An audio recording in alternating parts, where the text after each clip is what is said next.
एक बार एक युवा संत भारतीय रेल की फर्स्ट क्लास कंपार्टमेंट में सफर कर रहे थे। संत के पास टिकट नहीं था। ट्रेन कुछ दूर ही चली थी कि जिस डब्बे में वो संत बैठे थे वहां टीसी आ गया और उनसे टिकट मांगने लगा। लेकिन उन संत के पास टिकट तो थी ही नहीं। जिसके बाद टीसी ने उन्हें नीब करोरी नाम के स्टेशन पर उतार दिया। युवा सन्यासी नीब करोरी स्टेशन पर ही चिमटा गड़ाकर बैठ गए। जिसके बाद टीसी ने ट्रेन को चलाने का निर्देश दिया, लेकिन ट्रेन आगे ही नहीं बढ़ पा रही थी।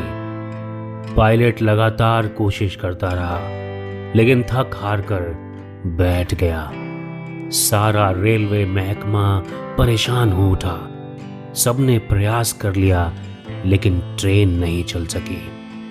वहां का लोकल मजिस्ट्रेट इन संत से परिचित था और लोकल मजिस्ट्रेट ने टीसी को बाबा से माफी मांगने को कहा। जिसके बाद टीसी ने बाबा से माफी मांगी और उन्हें सम्मान पूर्वक ट्रेन में आने का आग्रह किया। संत जैसे ही ट्रेन में पहुंचे, ट्रेन चल पड़ी। इस घटना के बाद उन युवा संत का नाम बाबा नीब करोरी पड़ गया। आम बोलचाल में यह नाम नीब करोरी से कुछ समय बाद नीम करोली हो गया। नीम करोरी बाबा के बहुत सारे ऐसे फॉलोअर्स हैं जिनके बारे में सुनकर शायद आप चौंक जाएंगे।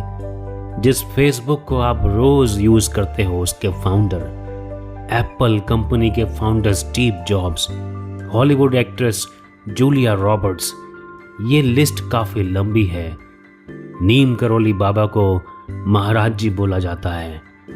महाराज जी के इंडिया में ही नहीं बल्कि विदेशों में भी फॉलोअर्स हैं। उत्तर प्रदेश के फिरोजाबाद जिले में एक गांव है अकबरपुर। सन 1900 के आसपास इसी अकबरपुर गांव में एक बालक ने जन्म लिया। माता पिता ने बालक का नाम रखा लक्ष्मी नारायण शर्मा। लक्ष्मी नारायण शर्मा का 11 वर्ष की अवस्था में विवाह हो गया।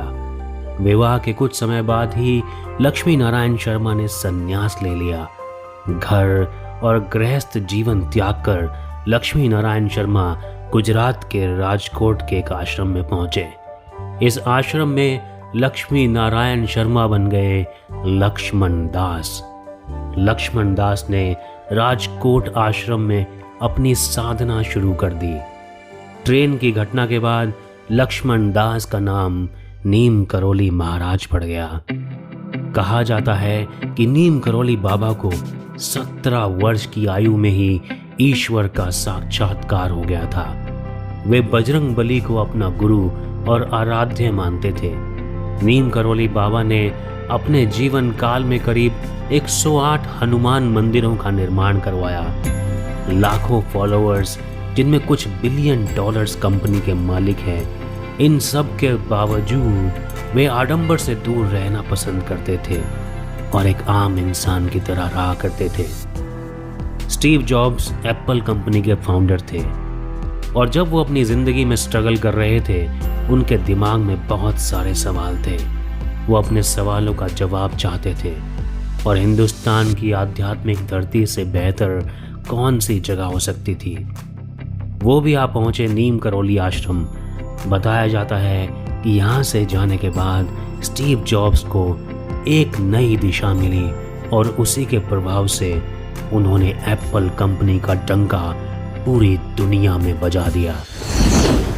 बाबा के भक्तों में अमेरिका के पूर्व राष्ट्रपति बराक ओबामा का नाम भी शामिल है। बताया जाता है कि ओबामा के चुनाव लड़ने से पहले अमेरिका से एक दल मंदिर आया था और उन्होंने ओबामा की जीत के लिए हनुमान चालीसा का पाठ किया था। इसके अलावा जैसा हमने पहले बताया, फेसबुक के संस्थापक मार्क जकरबर्ग भी नीम करोली महाराज के भक्त हैं। जनसत्ता की एक खबर के मुताबिक पीएम मोदी ने साल 2015 में जब अमेरिका की यात्रा की थी, इस दौरान उनकी फेसबुक के सीईओ मार्क जकरबर्ग से भी मुलाकात हुई थी। तब मार्क जकरबर्ग ने पीएम मोदी से नीम करौली बाबा का जिक्र किया था। मार्क जकरबर्ग ने बताया था कि इस मंदिर में जाने के लिए उन्हें एप्पल के को फाउंडर स्टीव जॉब्स ने कहा था। नीम करौली महाराज के चमत्कारों का प्रभाव ही है कि लोग उन तक खींचे चले आते हैं। एक अंग्रेज मनोवैज्ञानिक रिचर्ड अपनी समस्याओं के कारण डिप्रेशन का शिकार हो गए थे और नशे के भी आदी हो गए थे।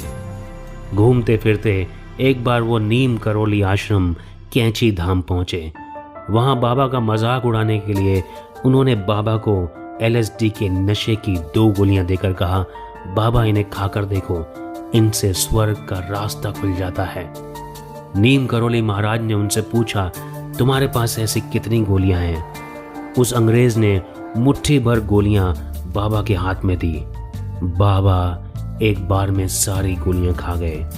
जहां एक गोली खाने के बाद इंसान अपना होश और आवाज खो बैठता है, वहीं बाबा इतनी सारी गोलियां खाने के बाद भी शांत स्वभाव से अपना काम करते रहे। जब काफी देर तक नशीली LSD की गोलियों का प्रभाव बाबा पर नहीं पड़ा तो वह अंग्रेज हाथ जोड़कर महाराज जी के आगे नतमस्तक हो गया। महाराज जी ने उससे कहा कि तुम इन बेकार की चीजों में अपना जीवन क्यों नष्ट कर रहे हो, इन सांसारिक कष्टों से क्यों भयभीत हो। बाबा नीम करौली के परम ज्ञान से रिचर्ड की आंखें खुल गई। उसने अपना जीवन बाबा की सेवा और आध्यात्मिक उन्नति के लिए समर्पित कर दिया। महाराज नीम करौली जी ने उसे बाबा रामदास का नाम दिया। रामदास बाबा अमेरिका में बहुत बड़े आध्यात्मिक गुरु और मार्गदर्शक के रूप में विख्यात हुए। उन्होंने नीम करौली बाबा के जीवन और चमत्कारों पर अंग्रेजी में एक पुस्तक लिखी जिसका नाम मिरेकल ऑफ लव है। ABP न्यूज की एक खबर के मुताबिक हॉलीवुड की मशहूर अदाकारा जूलिया रॉबर्ट्स ने 2009 में हिंदू धर्म अपना लिया था। वह फिल्म ईट प्रे लव की शूटिंग के लिए भारत आई थी। जूलिया रॉबर्ट्स ने एक इंटरव्यू में यह खुलासा किया था कि वह नीम करौली बाबा की तस्वीर से इतना प्रभावित हुई थी कि उन्होंने हिंदू धर्म अपनाने का फैसला कर डाला।